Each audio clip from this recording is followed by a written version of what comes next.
I seen somebody sent this to me. I want to see what Gary Owen said about this. Hey, what's up, everybody? I'm in Ontario, California, at the Improv. I think 2 shows are sold out. We got 5 total, so we'll probably add 1, I think. So if you haven't got the tickets yet, get them. And if you want to go and you're like, it's sold out, we should be adding pretty soon. Saturday, January 13th, I'm in Jacksonville, Florida at the Moran Theater. Not to be confused with the Moron. And Hard Rockers, I'm in Cincinnati. So for the 8th, if I go to Tampa, Orlando City, you know what I like about my New Year's Eve shows in Dallas? Everything about the money, I'll put it like that because it's, the younger comics. It's catch-22. They're getting success. Younger Ricky Smiley. My name came up. Tiffany Haddish, Wanda Smith. Let me think. Am I forgetting? Let me see. He started off. The thing is, he comes in guns a-blazing. It's not even like a feeling out portion of the show. Katt just came in and immediately went in on Ricky. Thank you, Tia. I appreciate you, baby. It all started with Friday. Hold on. Let me cancel it out. And as I'm watching it, and here's the thing about Katt. We all got opinions on comedians, and Katt doesn't hold his opinion back. I do. I'll be honest with you. There's some comedians I find funny, some I find hacky. I just don't. I don't feel the need to air it to the masses. I'll keep that to myself because I like to be Switzerland in all this. I like to be.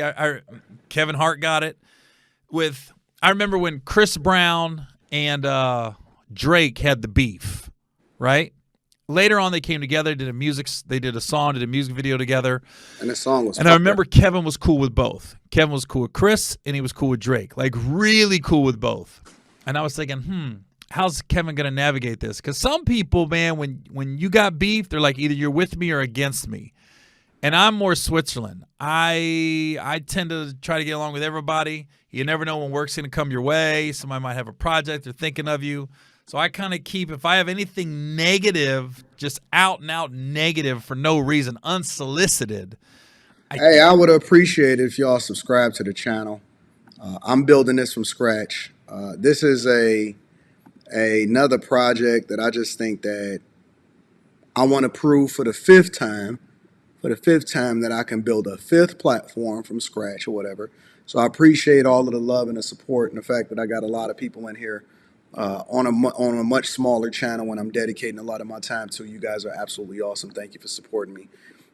Chris says, facts, Bernie Mac is the GOAT. I appreciate you, Chris, and you're absolutely correct. Bernie Mac was the top dog, in my opinion, before everybody else became a dog in the race in the first place. Tend to keep it to myself. Now, if you talk shit about me or the Monique situation years ago when she compared Will Packer to Harvey Weinstein, I spoke up on that because Will's my friend. He's put me in 3 movies, produced one of my comedy specials, and I was just like, I don't know your beef with Tyler. I don't know your beef with Oprah. That has nothing to do with me. But you spoke on my friend. You compared him to, a sexual predator, and I didn't like it. So I just spoke up. And that was kind of out of character of me, but I'm not going to say I'm never going to speak up. I'm going to stand up for myself if you're talking shit about me. But as far as like just unsolicited going in on people, that's just not me. Katt's different. You ask Katt a question, he's going to give you his answer unfiltered, unsolicited. You could get mad about it or you'd be like, that's really how he feels. But regardless whether you agree or you disagree with what Katt is saying on Shannon Sharp's podcast, you're watching. It's getting everybody's attention. That's true. I'm going to drop the link in the chat. For anybody that disagrees with me on any of these takes, I'm going to invite you to be able to come in and say what you want to say. You don't have to get on camera. But I'm going to drop the link in the description because I'm only streaming on YouTube tonight.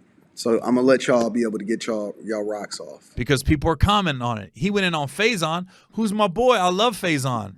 But then Faison started making posts on Instagram that I'm laughing at. So at the same time, I'm looking at Katt going, oh, I'm looking at. No financial questions tonight. I'm not taking no financial questions. I'm not taking no career questions. Only if you disagree with me, I'm going to drop the link in the description. Thank you, Deidre. I appreciate you. Faison go, oh, now if I see Katt, I'm still going to be cool with Katt. Katt's always been cool with me. He's done some. What he said something about Ludacris. I'll see if I can get to that if I got time. I got you. Thank you, Andrew. Cool things for him in my life. JD, I appreciate you. Omni says, Katt in a hat on Comic View was the joke's conception. Shout out to Omni. I appreciate you for coming through, big dog. Faison, still gonna be cool with Faison. That's my boy. And even then, I could talk to Katt about Faison and not have to go in on Faison. I can talk to Faison about Katt and not feel like I have to piggyback it and go in on Katt. I just sit and listen and laugh at it all. Because if you're a comedian and you're a true stand-up comedian, we're offense-proof. We cannot be offended by anything. We can catch strays. We can catch arrows like everybody else. And we always say, like, be honest, don't say something behind my back. Whether you like Katt or not, he's not going to talk behind your back. All right, let me see if I can get you up here, big dog. You don't have to. You're not on camera. What up, Birdman? What's happening? He left. All right, let's continue. However he feels about you, that's how he feels about you. Now, he did say one thing. He talked about Ricky Smiley, and he talked about when Ricky Smiley went on Club Shay Shay, Shannon Sharp's podcast, which is a great podcast, especially for, I know I'm a white guy, but for my demographic. I'll pin the link to the top of the chat if anybody disagrees with me and they want to come up and call in. J-Dub says, if true, I hate how his ex-wife treated the divorce and his relationship with the kids, Gary Owen. Shout out to J-Dubs. I appreciate you, big dog. Let's see what we got here. Bird. And I'll get into that in a minute, what Katt said about me. But for my demographics, Club Shay Shay, I'd rather go on Club Shay Shay than Joe Rogan. Even though, okay, I got to get into I got to unpack this podcast because I don't know about that. Stop the cap.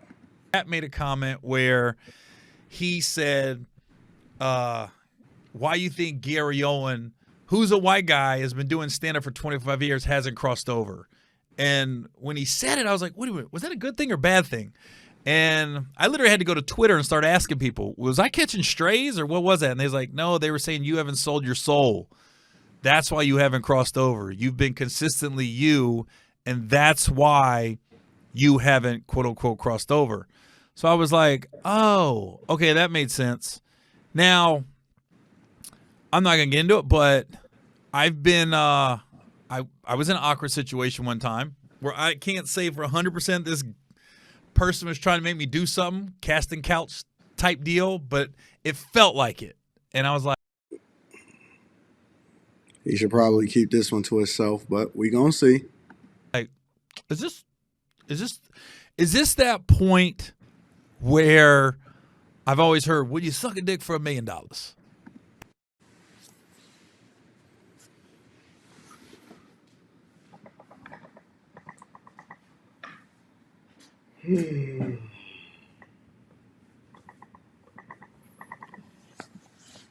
This niggas is weird, bro. Weird as hell. And I was thinking to myself, and I was in this office in this room going, well, this is I'm about to answer this question. And the answer was no, I wouldn't. So now I listen, I can't say for 100% that's where it was going, but it felt like it. It felt like it. You got to be in the room to feel it. And I was like, oh, this dude is really coming on to me. Like, this is happening in real life. And the dude did it, and he'll always remain nameless. I think he was feeling me out. Like, is this dude? And this was years ago. I was young in the game, but I was just like, wait a minute, is this happening right now? I was like, oh my god. And then I was like, I made it very clear I like women. I'm not going that route. Blah, blah, blah. So I'm not gonna get into it, but I was wondering. I was like, "Ooh, is this happening to me right now in real life?" Yeah, it's a lot of questions. He's asking him, yo, listen. I respect the fact that hopefully he didn't suck no D. All right, we cool with that. The other side of it is, what is there to question if you are a heterosexual man? Yo, it's not even a question about it. Like, okay, well, listen, it's one thing to people to propose, proposition you and do all of that stuff, but it's another thing to even really consider it, right? Like, there's not even a consideration. Like, it's got to be a skit. Y'all playing, y'all messing around. Come on, fam. You know better than that. And then you keep it moving. Like, I don't really understand where these stories come from. That's almost like, it's just weird to me that people have these stories, because if anybody ever came on to you, it's just like, man, come on, man, stop it, bro. Chill out. Let's keep it moving. Like, you don't even take it serious. Like, it's nothing to even be propositioned about. Like, I'm not going to ever be in a room with a man by myself getting propositioned for sex. That don't even make sense. At what point are you and another man in a room by yourself and you getting propositioned? You know what I'm saying? Like, that it's just a weird scenario to find yourself in. If a grown, look, fam. If a grown man say, yo, time, come up to the hotel room, fam, I'm going to be like, for what? Like, I wouldn't go up to your hotel room, my nigga. Like, that's not a thing. That's not something that's. And again, maybe the circumstance is different. They got to add more context. But I'm so confused to how y'all even be in a position where somebody is really propositioning you on a casting couch. So you sitting there, who was around? Who else is in the room? Nigga, I'm not coming up to the hotel room. I have no reason to go to a hotel room with a bunch of men in it, let alone another man by himself. That's just not something that's going to happen. That's not something that even is real to me. That's not a proposition that's going to get propositioned. I wouldn't go up. Listen, if a chick said, hey, come up to my hotel room, I wouldn't go up to her hotel room. And not only just because I want to get me too'd, or I don't care how bad she is. I feel like if a chick is asking me to come up to her hotel room, she's setting me the fuck up. It's gonna be something that's go wrong. It's always gonna be something go wrong if a woman or another man ask a man in both scenarios to come up to their hotel room. Why do you have a hotel room? That's not even a woman thing. That's a man thing. And why is a man inviting another man up to his hotel room? Let's talk in the lobby, nigga. With the public around us. What are we talking about? And I usually got a girl. I'm always going to have a girl with me. I usually have a girl with me. No matter where I travel, no matter what I do, I'm always going to have a girl with me. I don't understand what y'all niggas be doing. I'm so weirded out, bro. So, link is in the chat if y'all disagree with me on any of the stuff that I talked about tonight. Even about the comedians, who the funniest and all of that. If you want to come up here and say what you got to say, you got to say it. I think Katt was saying I haven't sold my soul, and that's why I haven't crossed over. I think the reason I quote unquote haven't crossed over like that, there's various reasons. I've had TV deals in the past. I walked away from a pilot at Fox because I agreed to do this show with Fox. I met with all these showrunners who were writers, and I picked these two guys, and everything about this pilot was racial, and it was a lot of Jewish jokes in it too. And I go, we were basing the sitcom out of Indianapolis. I was a garbage truck driver, and the base of the show was, I was married to a black girl, and we had mixed kids, but my circle was everybody on the back of the Somebody said in the office maybe signing a contract. Okay, then that means I'm gonna have my lawyer with me, or forward the contract over to me so I can send it to my lawyer and sit down with him, and we can iron out the details. And then I'll send you what we need changed in the contract so that and no scenario that you posing to me actually makes sense for you to get proposition and for you to actually be taking it serious, for me to be considering it. Truck with me, the garbage truck. And they had a Jewish guy in my crew. There was like 3-4 of us, 2 guys in the truck, 2 guys on the back, and that was like my core of my boys. But one was like a Jewish dude, and I was like, wait a minute, this is Indianapolis. I grew up in the Midwest. There's not like Jewish guys on the back of garbage trucks with yarmulkes. At least I've never seen it. I could be wrong, but not in Indianapolis and not in Cincinnati, the Midwest. And there was a lot of Jewish jokes. There was a lot of racial jokes because I remember I was reading a script, and at one point somebody said, I just got done having sex with my wife, and in the show it'd be like me and her in the bedroom, and then we cut away and we come back, and I'm in the bathroom mirror standing there, so you're implying that we just slept together. And then I look back at her and I was like, yeah, once you go white, you know it's right. Or something like that. It was like this goofy rhyme. And I go, my wife would stab me if I said something like that. I was like, and what? now you divorced. Anyways, I walked away from this Fox deal. And even the powers that be at Fox at the time was like, Gary, just, no, say yes to this. We'll get to the pilot. And then you'll have more say on what you can and cannot say. And I said, I can't do that. I was like, if I agree to this, I was like, and this is before cancel culture was around. I said I'd be canceled. I was like, don't cancel me. And it ain't going to be the writer's fault. It ain't going to be the director's fault. It's going to be me. The lead of this show is all falling on me. So anything like that's said racially like that, that's going to be like, I don't know, like goofy. I'm not going to say the other word, but goofyish. I'm just like, I don't want to do that. So I walked away from that Fox deal.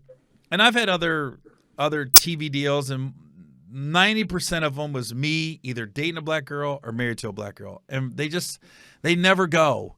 And I understand what Katt was saying, why I haven't. Wasn't he married to a black woman and she just got divorced from him in real life? Let me see out here in these streets. You know, anytime got to do a little bit of digging to better understand what the heck is going on. I be trying to figure out what's happening, man. I'll be so confused. I do. I'm not even on cap. I'm so confused.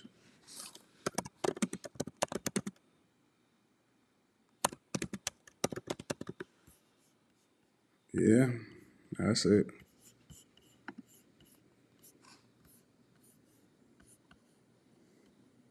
This picture looked goofy. And didn't she get divorced from him? This looks so goofy, bro. This looks so weird. I'm not even gonna cap to you. Look, the suit look weird. His glasses look weird. This look like a weird situation. I don't know. Anyways, let's continue. Let's keep it moving. Crossed over because every time I went in and pitched a show, it was an interracial show, and I was only pitching to white people, and they looked at me like they just didn't get it. And then what's crazy, when I pitched my reality show, BET's the one that bought it. And I didn't think they liked it. I didn't think Stephen Hill liked it, but he bought it and he got it and he liked it. And I was just like, oh. So, yeah, I could see why I haven't crossed over. It's like when you go into a room and you don't, here's the thing. I hear a lot of black comics and black people say when they pitch a show, you go into a room, you don't see anybody that looks like you. Well, when I go into these rooms and I'm pitching shows, I don't see anybody that looks like the people I hang out with. So I'm like, I am pitching myself as like I'm this, and I'm going in there and they don't know who I am. So now they're looking at me like I'm some no-name comic, which I do have a fan base. And then it just feels it feels like it does feel like I'm out of the clique, and I'm pitching the show to get in the clique, so to speak. Hear you, Zoe. And that's just part of the deal. I knew that going in. I remember one time I was leaving a pitch meeting at ABC, and I saw David Arnold, rest in peace. He was getting ready to go in, and he was waiting on Kevin. So him and Kevin went in and pitched the show right after me, because it used to be this, I don't know if it still is, there's pilot season. Pilot season is like from middle of January to like the beginning of March. And you go, and that's where you pitch all your shows to the network execs and stuff like that. And that's where you get all the auditions coming in. Oh, no. Yeah, that's when you're auditioning for pilot season. The shows are getting picked up. You're pitching in the summer. So this is the summertime that I saw David and Kevin. I didn't see Kevin, but I saw David. And, yeah, you go in these rooms and you're pitching. You're just like, whoa. I remember one time I had a TV deal with Quincy Jones, and we went in pitching, and I'm like, man, how you say no to Quincy Jones? And this was like 99, 2000. And I was like, how you say no to Quincy Jones? He's just coming off the Fresh Prince. And we went in there, and like, these execs looked at us, and we was crazy. The show I was like, I would trust Quincy. Even if I was on the fence, I was like, I'm going to go with Quincy Jones' judgment on this one because he clearly knew Fresh Prince before anybody else. He clearly saw The Color Purple before anybody else. And Quincy would tell me story after what I am so thankful for having that 7-8 months I got to be with Quincy Jones was just the stories that he had. You know, he wasn't BSing. I don't really care about none of this. Purple made. I thought he was going to actually give us something that's deep, but he played it really, really safe. He acted like he was going to talk about what happened with Katt Williams, but then he go into all of these weird stories, so I'm not really feeling it. And I don't think that Gary Owen is a bad community, but I just think that this is corny. He named the cover, the name of this was supposed to be when Katt Williams goes in, no one is safe, and then he went into a whole bunch of weird stories in Hollywood. Zoe, shout out to Zoe, says, this is all creepy. I can't think of anybody who wore a dress that was labeled difficult to work with. I feel you, bro. I feel you. Let me see if I can pull up something a little bit different. Hold on, let me see something.